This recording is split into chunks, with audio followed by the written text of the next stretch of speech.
Bienvenue à la deuxième partie de la petite jasette pédagogique avec les hommes en petite enfance. Ça devient très évident le besoin d'avoir les deux dans un centre. Donc, fort intéressant. Merci. Antoine, ton cheminement en petite enfance.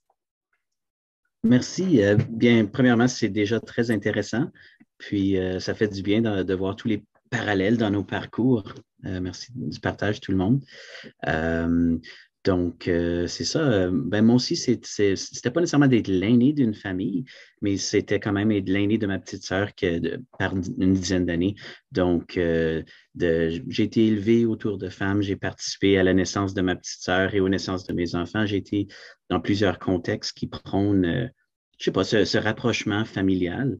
Mais même à l'école secondaire, il y avait un programme où très quand même avant-gardiste dans les années 90 où on pouvait s'occuper des enfants, des filles mères à l'école secondaire où j'allais. Donc, je me suis inscrit au programme, puis j'ai beaucoup aimé m'occuper des poupons, même dès l'âge à l'école secondaire. Puis ensuite, mais plus tard, c'est quand même mon travail auprès du Carrefour francophone qui m'a apporté à la petite enfance. Et ça fait environ 7 ans que je suis retombé en petite enfance. Puis j'adore ça. J'ai jamais été aussi, comment dire, reconnaissant de mon travail. C'est un privilège de travailler auprès des tout-petits. Donc, Mélanie, ce dont tu parlais en dernier, oui, c'est certain que la présence de l'homme peut comme, avoir un effet sur la dynamique, mais c'est aussi important d'arriver en douceur, je trouve, puis de s'intégrer au milieu, puis de voir aussi comment le milieu et les enfants et les éducatrices peuvent nous affecter. Donc, puis ça fait une bonne passerelle à ma prochaine question, parce que tu dis approcher en douceur, puis c'est quelque chose qui m'a, tu sais, comme femme, moi, j'ai même pas pensé à ça, que oui, il faudrait approcher avec douceur, puis à cause que, comme que j'ai dit, tu sais, dans la société, les hommes ont comme un statut autoritaire d'une certaine façon. Donc, d'approcher avec douceur, ça serait absolument important. Qui m'amène à quels sont les défis, mais aussi les succès que vous avez vécu à titre d'homme dans le domaine.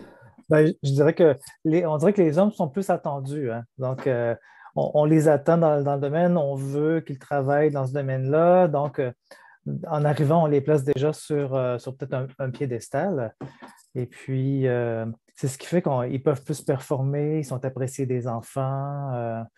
On les reconnaît beaucoup pour les activités motrices. Hein. Ils font bouger les enfants. Quand on parle, s'il y a un homme dans un service de garde, puis on sait que c'est lui qui va aller à l'extérieur, qui va faire le plus bouger les enfants, alors que finalement, ça devrait être égal, mais on attribue cette qualité-là aux hommes. Donc, finalement, ils finissent par le faire parce que de toute façon, ils aiment ça aussi. Vous avez parlé de l'autorité, c'est parce qu'on s'attend, on a un problème avec d'autorité, on va demander à l'homme d'intervenir parce qu'on s'attend à ce que l'homme, ce soit la figure d'autorité, alors que ça ne devrait pas parce que en même temps, on pourrait faire peur aux enfants.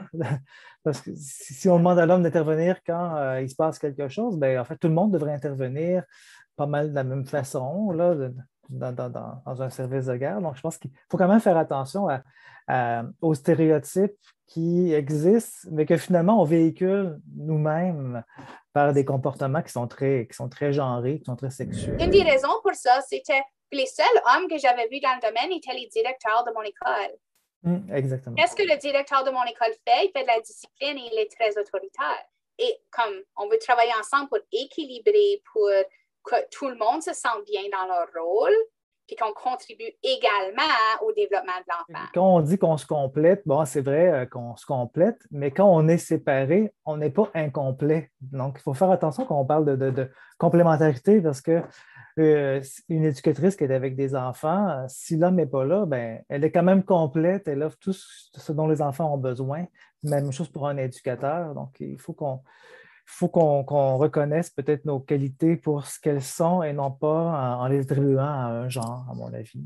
C'est une discussion profonde, finalement. Pour continuer sur le même sujet un petit peu, c'est de se parler entre collègues pour savoir trouver des stratégies ensemble. Des fois, tu sais, ça veut pas dire qu'on est, parce que c'est l'homme qu'on va être plus autoritaire. J'ai des collègues féminines qui sont plus autoritaires que moi. C'est juste d'apporter une bonne approche puis de trouver des bonnes stratégies ensemble. Donc, moi, je pense que les défis que moi j'ai pu rencontrer dans ce milieu, c'est une certaine catégorisation des hommes à certaines tâches ou bien à une certaine façon euh, de faire. Parce qu'en tant qu'homme, je pense qu'aussi, des fois, par exemple, on pourrait changer des couches. Pour faire, des fois, on dit, parce que j'ai voulu travailler dans une classe de préscolaire, je me souviens.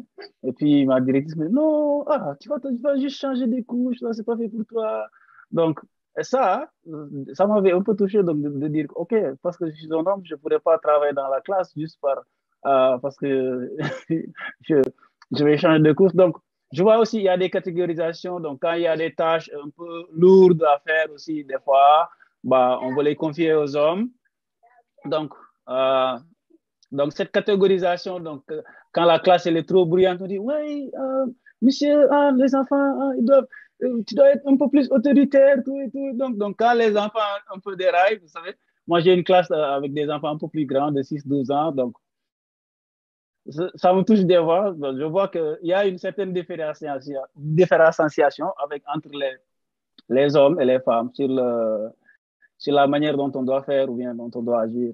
Je vais rebondir un peu sur ce qu'Ibrahim a dit, c'est le changement de couche. Donc voilà, on est des hommes, donc on est souvent malheureusement écartés des plus jeunes enfants parce qu'il y a tous ces gestes voilà, auprès des parties génitales.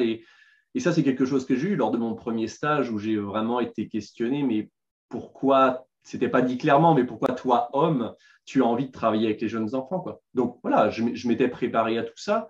Donc j'ai réussi à défendre ma place et que ce n'était pas parce que j'étais un homme que les choses changeaient. Évidemment, qu'est-ce qu'on voit aux informations? C'est les cas de pédophilie à chaque fois qu'il y a un homme. Malheureusement, dès qu'il y a un cas, ça y est, tous les hommes sont touchés et sont marqués avec une croix. Attention, c'est un homme qui travaille avec les jeunes enfants. Donc, il faut avoir une attention particulière, il faut faire des gestes, voilà, il faut toujours être attentif, malheureusement, à tout ce que l'on fait et ce que l'on dit.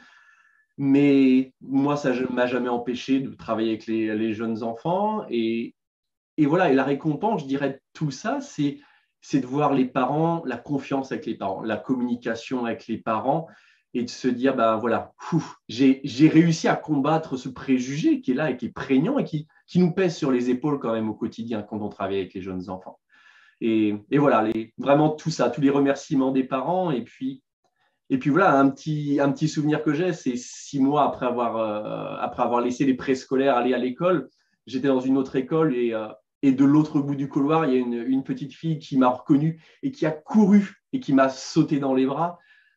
Et là, je me dis, waouh, là, il y a eu quelque chose, il y a eu un vrai lien qui a été créé avec cet enfant-là. Et ouais, je suis fier de ma profession, je suis fier de ce que j'ai fait auprès de cet enfant-là et de tous les autres, quoi. Oh, c'est touchant ton histoire. Puis on dirait, c'est comme, tu sais, ça a valu la peine de battre contre ce préjugé-là. Tout à fait. Hein? Juste pour ce moment-là de reconnaissance de wow, j'ai vraiment eu un impact. Ça a valu la peine. Peut-être dans le moment, ce qui est difficile aujourd'hui va être facile tantôt. Mais quand tu es en train de passer à travers du difficile, des fois, tu dis pourquoi je fais ça. Mais c'est dans des moments comme ça que tu dis, tu sais, voilà pourquoi je m'ai battue contre le préjugé. Et ça nous pousse à des remises en question permanentes, malheureusement, et c'est toujours là, et donc on a ce poids-là supplémentaire, mais voilà, on y arrive, on continue, on persévère, on communique, et tout se passe bien. Très intéressant. Moi, en même temps, je ne suis pas responsable en premier des enfants quand je suis là, mais je sens quand même qu'il faut avoir ce niveau de confort pour travailler avec les poupons, les bambins, les préscolaires. Et je sais que mon cheminement personnel m'a aidé là-dedans, d'avoir été papa seul par bout, d'avoir été quand même d'avoir joué un rôle maternel dans la vie de mes tout petits. Ça me permet d'approcher les tout-petits, de me mettre à leur niveau, d'être en confiance avec eux, puis de comprendre comment c'est précieux de gagner leur confiance. Avec les poupons, ça peut être des trucs plus sensoriels avec différents groupes. Évidemment, on s'adapte, mais bref, c'est un plaisir de travailler avec tous ces groupes d'âge-là.